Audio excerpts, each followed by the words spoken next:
Psychiatrist Elizabeth Kubler-Ross famously theorized that human beings experience 5 distinct stages of grief. They are 5 emotional giant steps that lead us to the ultimate resolute mortal plinth of forbearance and humility: acceptance.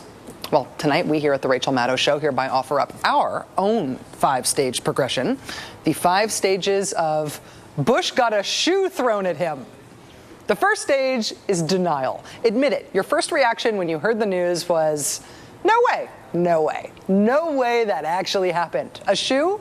2 shoes? I don't believe it. Show me the tape. So then you went on the internet and you surfed the TV machine until you saw the video evidence over and over and over and over and over and over and over again. And denial was cured. Holy mackerel, whoop, yep, there, oh, and number 2, there, it actually happened. Denial was over. That led us, I will admit, ever so briefly to our next stage, which was humor. Hey, Bush has good reflexes. Hey, that guy's got a great arm. The Red Sox could really use that guy. The humor stage inspired many, many internet spin-offs, like this one of Bush dodging a pie, a la Larry, Curly, and Moe. But humor was just step 2. I personally moved pretty quickly to the next stage of Bush got a shoe thrown at him, and that was the stage of fear. Specifically, fear for the president's safety. What if that hadn't just been a shoe? What if he didn't have that good of reflexes? And no matter how you feel about this particular president, hey, that's the president of my country getting bombarded with Buster Browns. I don't care who he is, that's out of line. You don't throw shoes at an American president. Security breach, right? Big time. Okay, now that said, it was clear immediately that the president was unharmed by the shoe throwing. And so we got to stage 4. Fear gave way to acceptance. Yeah, this was Bush. He was in Iraq. Bush and America aren't winning popularity contests in that part of the world anytime soon. I guess this sort of thing was bound to happen. That led immediately to stage 5, outrage, which in this model is the final stage. President Bush, after all, went to Iraq over the weekend as a victory lap, an attempt to shine up his legacy and maybe rewrite a little history along the way, too.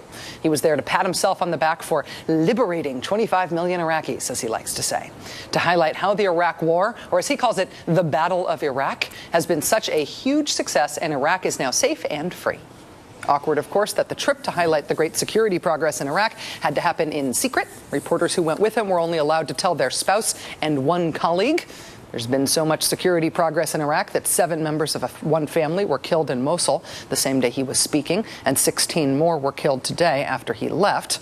And for all the James Bond under-the-radar super-secret stealth planning, Bush was there to highlight so much security progress that an attack by a shoe-wielding journalist 12 feet away from him could not be prevented.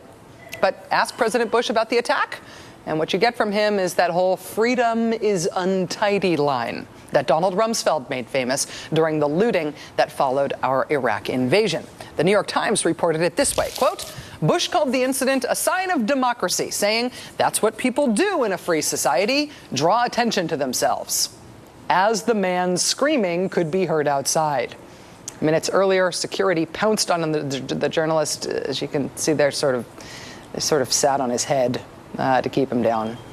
Quite untidy indeed. The president has tried to laugh off the incident and downplay its significance, saying, quote, you can't take one guy throwing shoes and say this represents a broad movement in Iraq. You can try to do that if you want, but I don't think it would be accurate.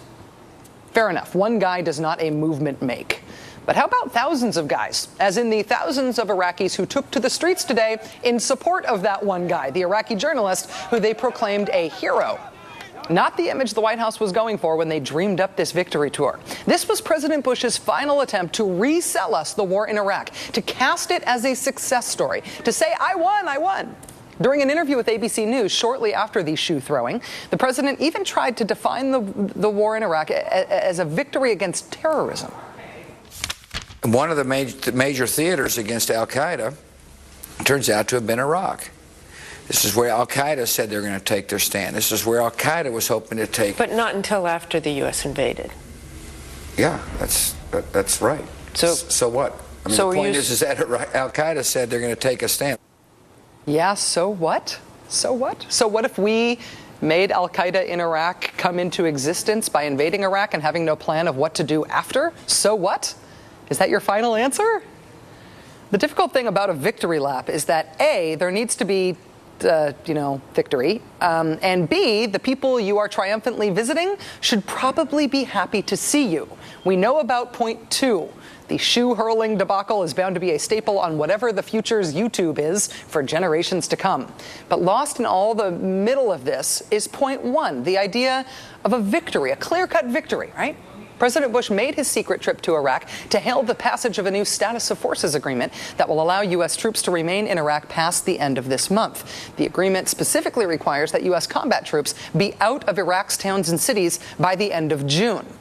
The day before Bush arrived in Iraq, his top commander on the ground there, General Ray Odierno, basically laughed off that idea, telling reporters, quote, "We believe we should still be inside those cities after the summer." The Bush administration has also pledged a complete troop withdrawal by the end of 2011 in this agreement. Odierno's reaction? Maybe that'll be renegotiated. He says, quote, 3 years is a very long time. Goodbye, transferring power to the Iraqis. Hello, occupying army indefinitely. Tell me again why President Bush is on a victory lap here? Maybe he's still stuck on stage 1? Denial?